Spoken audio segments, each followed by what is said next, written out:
Hello again. This is actually just a depressing video, so if I'm a bit more jovial than usual, it's because I really need to be. Got really depressing last video. So, avoiding that, this is back to Cider. I seem to be getting through quite a bit of my list tonight on this one bottle. Well, saying it's one bottle, it is 2 litres of Western Scrumpy Cloudy Cider, which is still very tasty. Of course, that may be my taste buds dying. Anyway, this video I thought I'd talk about rather than a single character. I'll get to a single character after this one, but this one I thought I'd talk about a group. Now, this group is one group of 9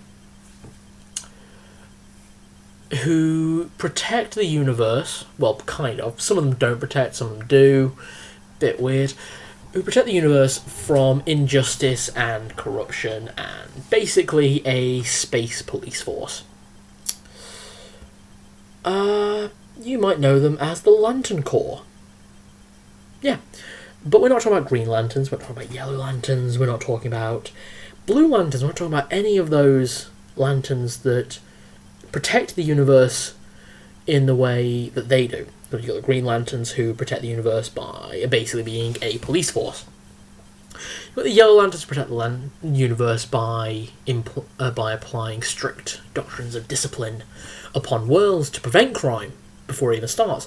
You've got the Blue Lanterns who inspire hope and happiness among all. Then obviously you've got the White Lanterns. There's only one of them really, who are all about healing and health and goodness and yay. And yeah, Carl Rayner does a good job at spreading happiness and health across the universe. Obviously then you've got the Orange Lanterns, well, the Orange Lantern Larfleeze, who doesn't really do that much. He just sits around and eats and drinks, and if anyone comes near him, he eats them and drinks them, depending on their racial viscosity. Then, obviously, you've got the Violet Lanterns, who are all about love and happiness and yay and goodness. And they're very nice, they're very good, they're very happy, yeah. Kind of a bit of the obsessed side of love, but, hey, it's the purest form of love. Obsession, jealousy, pride, all that kind of stuff. It's the purest expression, is what it's meant to be. It's the purest form of love. It's love without restraints. Then you've got the Indigo Tribe, who no one really knows what's going on with them. Are they good guys? Are they bad guys? Are they in between? Whatever, it's the Indigo Tribe. They're having fun. Then we've got the Black Lanterns. Death. Darkness. Necron. Black Hand. So, yeah, they're not too great. So we don't really talk about them, they're on the bad side. But who I want to talk about right now are the Red Lanterns. Those who are tagged as villains, but only kill the bad guys. They are the embodiment of rage. Rage in its purest form. They go throughout the universe creating bloody justice against those who have been harmed or wronged or have felt great pain upon them or those that they care about. Bit of history. The Red Lanterns were formed by Atrocitus of the 5 Inversions, who was not the most powerful, but he was the most intelligent, the most driven of the 5 Inversions, as such became their leader. The 5 Inversions being a group of 5 demons from Sector 666, whose planets were all destroyed by the Guardians of the Galaxy's Manhunters. No man escapes the Manhunters, yada yada yada. Except Atrocitus did escape. But he was no man. He was the embodiment, he became the embodiment of pure, unsullied, undefinable rage. And as such, he created the Red Lanterns to exact this rage upon the universe, to spread justice in the form of bloody vengeance. And then it grew. It grew quite a bit. Now it's probably the 3rd biggest Lantern Corps, maybe second biggest. I'm not sure where it spans to Yellow Lanterns. But obviously Green Lanterns are the biggest. They have one lantern for every sector, plus some additionals, because you've got 4 lanterns just for Earth sector. Because you've got... Well, actually had 3, because obviously Guy Gardner recently went over to the Red Lanterns, which is where he belongs. Guy Gardner belongs in the Red Lanterns. He was a Red Lantern first. Actually, I think he was a Green Lantern first, then he became a Red Lantern, then he became a Green Lantern again, but now he's a Red Lantern again, and now he's a cool beard, which is awesome, because cool beards are awesome. Beards are awesome. But yeah,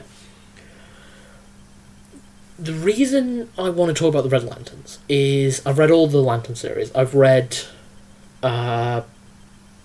Blackest Night, Brightest Day. I've read so much of the Lantern comic books, and I love it. I love the Lanterns. Lanterns are some of my favourite comic books, but the Red Lanterns I think are the best. I really do. I think the Red Lanterns are easily the best characters. They have the best. They have the most well thought out background characters. Far better than Green Lanterns. Way better than Yellow Lanterns. Larfleeze, there's no such thing as a background character. It's all about Larfleeze. Larfleeze.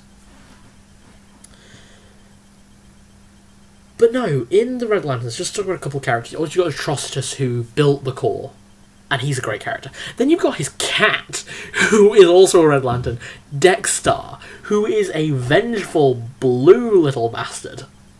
And he's adorable at the best of times, and evil at the best of times. He's great. I love Dexter. He's also one of the few Lanterns who's able to create constructs. Few Red Lanterns who are able to create constructs. Because that's not a trait usually defined by Red Lanterns. That's usually just every other Lantern Corps, but not the Red. Red just usually spew napalm in their enemies' faces. And they're a close they specialise in close combat. But no, then you've got Bleeze, the main female Red Lantern, who was like a princess on her home planet until a couple of guys that she turned away didn't like being turned away, so they just went, you know what, let's get this Yellow Lantern to take her and corrupt her and defile her. And again, like with a lot of stuff, it's really not safe for work for me to talk about. So read the comics, because it gets really explicit. Like, not visually, but she was passed around like the ship's sock among the Yellow Lanterns, and finally she became the Red Lantern, Bleeze, and she's a badass. She is so many levels of awesome. It's great. She is one of my favourite female comic book characters of all time, easily. Just because of the backstory and because of how strong and independent and just incredible she is. There's nothing else to it. It's just incredible. Anyway, then you've got the 3 recurring lead secondaries to Atrocitus and Bleeze. You've got Zilius Zox, who was misnamed Zilius Zox in the Green Lantern animated series. But I'm not really too well. I like Zilius Zox, but Zilius Zox is how I always think of him. And he is actually described by every character who ever meets him as a giant floating testicle. Yeah. He is just a ball that can change shape as he chooses, and is really ballsy. He has said things to characters that no one else has ever been willing to say. Like, he said to Superman, "Nice cape," as well as basically calling him on his shit. And it was great. I love that. I loved how Zilius Zox was the only character willing to do that. But then you've got Ratchet. Ratchet sadly died recently, but he's going to come back. We all know he's coming back. Comic book characters always come back. His story was probably the most depressing of all of them. Oh my god, it was so sad. It nearly brought me to tears. And if you know me, I don't cry. Ever. It's just something I can't do. But that was really depressing. I won't spoil it. It is just so beautiful.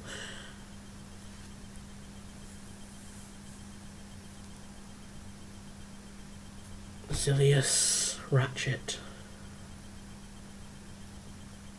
Crap, what's his name? Sorry, I can't remember his name at the moment. I'll probably post it in the thing below. But there's a third character, and he's basically a horseface. And his story, while not being as depressing as Ratchet, is still... It's more interesting because he was a criminal who betrayed his boss, and then he got burnt alive, and that's how he got his red ring. And that was actually quite cool. I quite like that. Because that character and Atrocitus are the only two Red Lanterns who don't have skin. Now, I'm not talking about the upper layer of skin so you can see their muscle. I'm talking they have no skin. This character, his face is his skull. That's it. Atrocitus, not only does he have no skin, but he has no external cartilage. Because, yeah, he was flayed alive, basically. Well, she's like 1,000 years old, at least. But then you got two more. Two humans who are recurring characters. I talked about Guy Gardner earlier, who was obviously a Green Lantern, so you might know about him. And he was a really angry Green Lantern anyway, but he got so much worse when he became a Red Lantern. I mean, he beat everything out of Atrocitus and became the new leader. But I won't talk about him right now. Guy Gardner's really cool, but you know who's cooler? Rancor. Because you know why? He's English. The only English Lantern ever. And he was a uni student at Cambridge University, clearly intelligent, obviously because he had to go to Cambridge, whose granddad was murdered in an organg. That's quite sad, obviously. And his granddad raised him like a child. And he was very angry, but he repressed it. He pushed it down as far as he could. And his brother acted on it. His brother acted on the rage that they both felt and firebombed the murderer's house. It was a guy they'd grown up with. It was a guy who they'd grown up with and was a mugger. But he firebombed him. And then he got taken in by the police, and the police started beating him. So then John, who was Rancor's original name, John Moore, got so angry at himself for not allowing himself to get angry at other people, became Rancor. If anyone knows about the Lanterns, their uniform changes depending on their personality and their species and what they consider to be an accurate uniform. This is why Hal Jordan's uniform is very superhero, while Guy Gardner's is very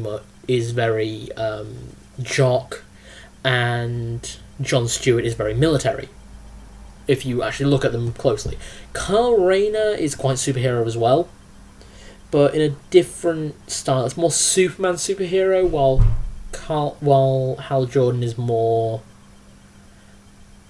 Batman kind of superhero. It's more edgy, if you know what I mean. It's angular rather than being smooth. Anyway, Rancor's uniform is pretty standard Red Lantern uniform, except for his head, which is on fire. And the fire grows bigger the angrier he is. That's cool. I like that. I really, really like that.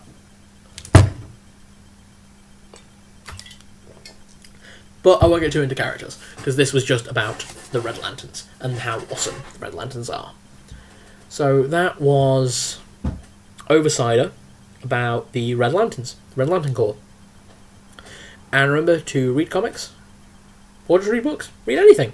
Reading is awesome. See ya. Cider.